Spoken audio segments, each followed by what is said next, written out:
So we're going to move on to the emotional response, and this is prejudice. So as we grow up and we see things, the way that we learn is by grouping things together in clusters and categories and schemas or in stereotypes, right?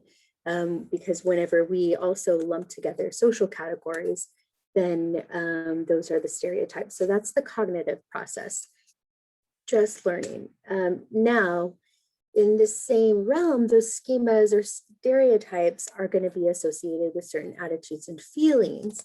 And once the attitudes and feelings, whether they're positive or negative towards a social group, then that is really in the realm of prejudice. That's what we're talking about when we talk about prejudice. And so the amygdala, the insula are very important in this process. Remember, the insula is really, it processes pain, both like visceral, like feeling pain, but also social pain. So like isolation, exclusion, embarrassment, shame. And then as well as disgust. So like visceral disgust, like you smell something disgusting. And also like social and like moral disgust, same process. And then the amygdala is that fear or like rapid threat association. So sometimes when it's activated, it's not actually always associated with like a subjective sense of discomfort, especially when it's very quick.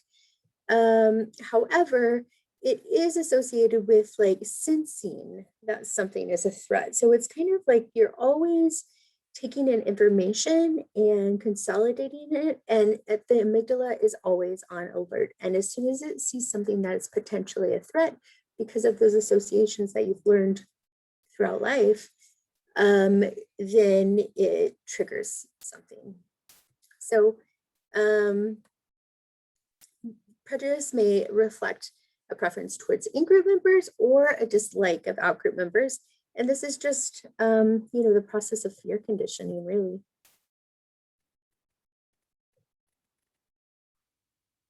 The thing to remember is that this is also automatic, happens super quickly. And the reason that it happens so quickly is because we have all these different neurologic tracks in our brain. And so remember, our visual system, like it has to go through a couple of different synaptic connections until we can process it and think about it and understand what we're seeing. But then there's a shortcut. And so this is what this shows, right? Like there's a shortcut straight to the amygdala. And so sometimes that threat assessment, which is like really important for our survival, right, can happen before we even recognize what's happening, right? And so like think of those videos online where and we'll talk about how this affects behavior in a minute, but think of the videos online where someone like, I don't know, catches a baby that's falling off or whatever, and they weren't even really like paying attention, because this like automatic like threat survival kind of association happens before you even can cognitively be aware of it.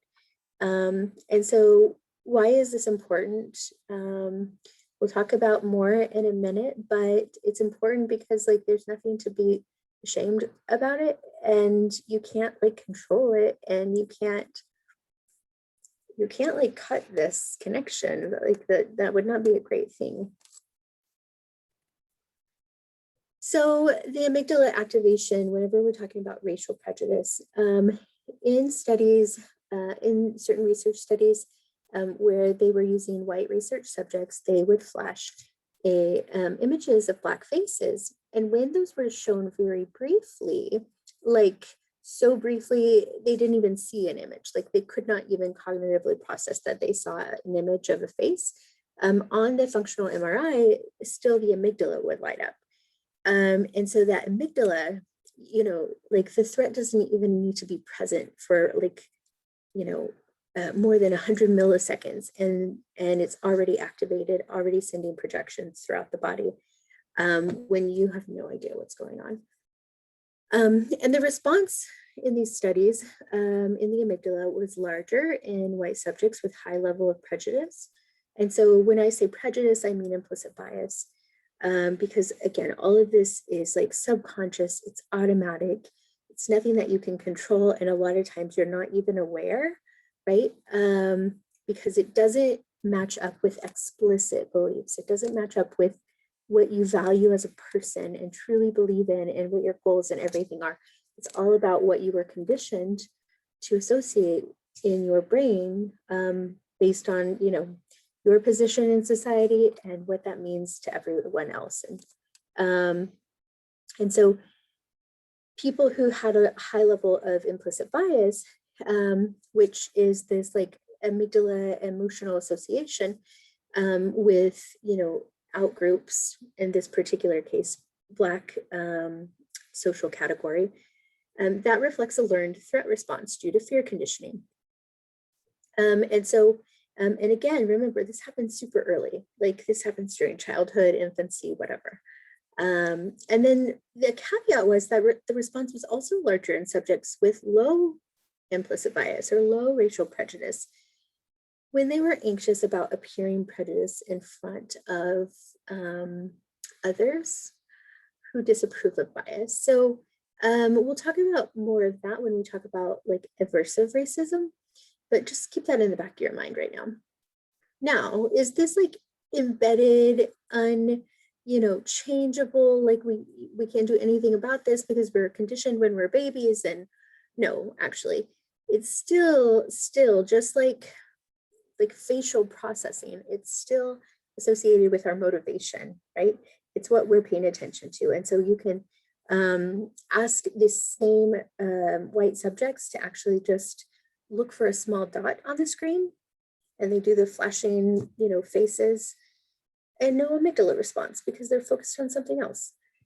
If they are told to identify teammates based on clothing, and the faces were, they could process them and everything, still there was no response to race. So even with that implicit bias, if you were conditioned and you have this high fear conditioning, and a high amount of implicit racial bias, which many people do, you can still, actively try to focus on something else, and you don't have that amygdala response. So we can learn to do this based on our social motivations. So really, what is the point to all of this? That these findings suggest that the amygdala response to racial outgroup members often reflects attention, what we're paying attention to, remember what we're filtering out or in, by social goals and concerns rather than a direct threat of an outgroup member. Okay, think on that for a while. Priming and prejudice. So what kind of things increase our implicit bias or our prejudice? Well, our emotional state definitely plays a role. And this all kind of makes sense, right?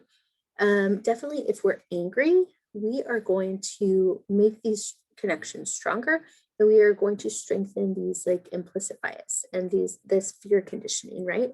And that kind of, that makes sense just like for survival. But the interesting thing is that when we're feeling neutral or sad, like you don't see the same effect. And so, so what does that mean? It means like maybe if you're angry about something else, like, especially given that like you probably have a certain degree of fear conditioning. If you're angry and you are interacting with outgroup members, recognize that you already can't accurately predict micro expressions, facial expressions. You already probably inaccurately predict neutral expressions, right? And so if you get the sense that, the person you're interacting with is being rude to you, is being aggressive, is being whatever, and you're already angry, realize that that might just be your own bias, because that actually just worsens the whole thing. It might actually be your misperception rather than the behavior or action or facial expression or tone of voice of the person who you are engaging, or interacting with.